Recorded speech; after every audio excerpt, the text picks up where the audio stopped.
If you think that every single person that voted for reform is a racist, you're absolutely delusional. This isn't what people expected to hear. It's hard to breathe, but that's alright. You are told the country is divided between racists and victims. Then you hear this. Nigel Farage would be like a Trump. Yeah, he's a Trump. What I say for all of us black folk is start making your plans. This country, he's probably going to win. At the moment, in the bookies, he is 50%. Not even going to lie, 50. I'm getting my Jamaican passport sorted I already. think about leaving because 50% he could win. The Conservatives were at 13% and Labour was at 22%. That is odds on.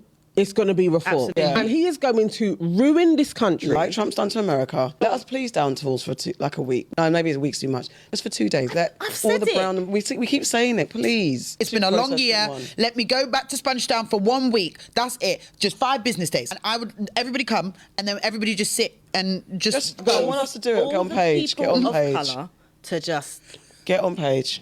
Honestly. down tools for 2 days. We need to do a boycott. We need to actually Test it down out. fucking tools Down it. for 2 days. Every person of colour, down tools for 2 days. Let's do this. We might be wrong. Prove us wrong.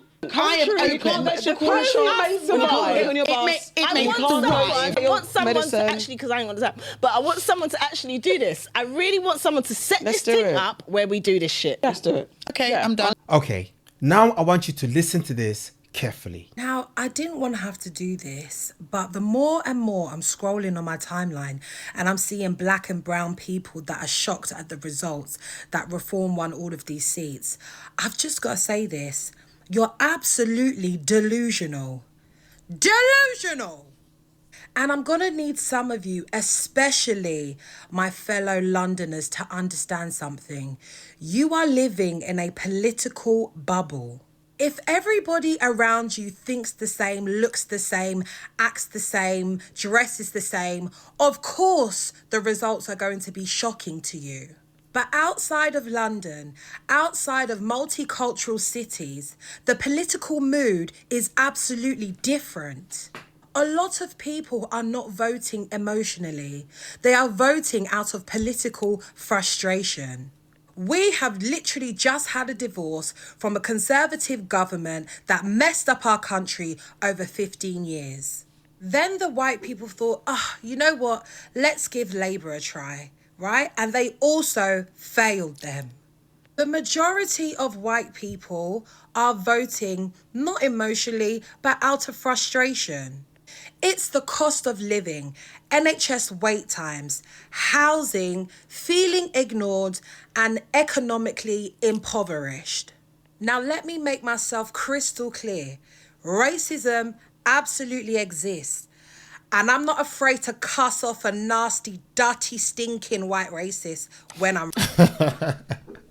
She just had to put that out there. She had to put that out there. Like, she is not mincing her words at all. And I'm not afraid to cuss off a nasty, dirty, stinking white racist when I'm ready. But if you think that every single person that voted for reform is a racist, you are leaning into the very same stereotypes we asked them not to do.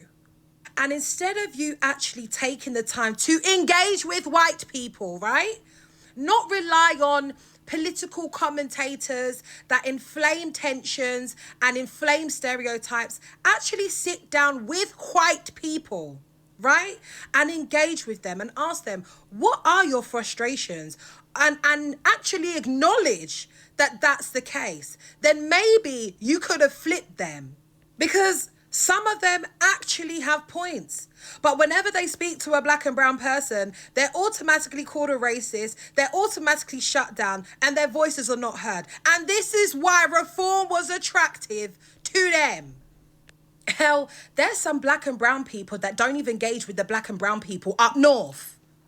You don't know the black and brown person's struggles up north, but you continue to assume that they're on the same wavelength as us. So if you don't even engage with them, I damn sure know you're not talking to no white people about their frustrations and problems. And this is where a lot of black and brown people are getting it wrong online. You are analysing these voters morally instead of politically. Sometimes politics is not, do I like these people? Sometimes politics is, does my message resonate with millions of people? Because if people feel, I actually didn't think of that. sometimes politics is not, do I like these people? Sometimes politics is, does my message resonate with millions of people? Because if people feel unheard long enough, they will vote for disruption. And I feel like we do need to ask this question. Do we actually engage with white working class communities, or do we just talk about them from a distance? Because you cannot claim to care about politics if you refuse to understand the frustration of the people outside your social circle, like we accuse them of doing.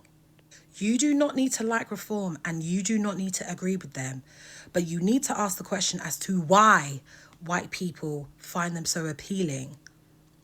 Because once you find that pain point, you can absolutely flip them. Stop being delusional. Wow. Wow. Wow.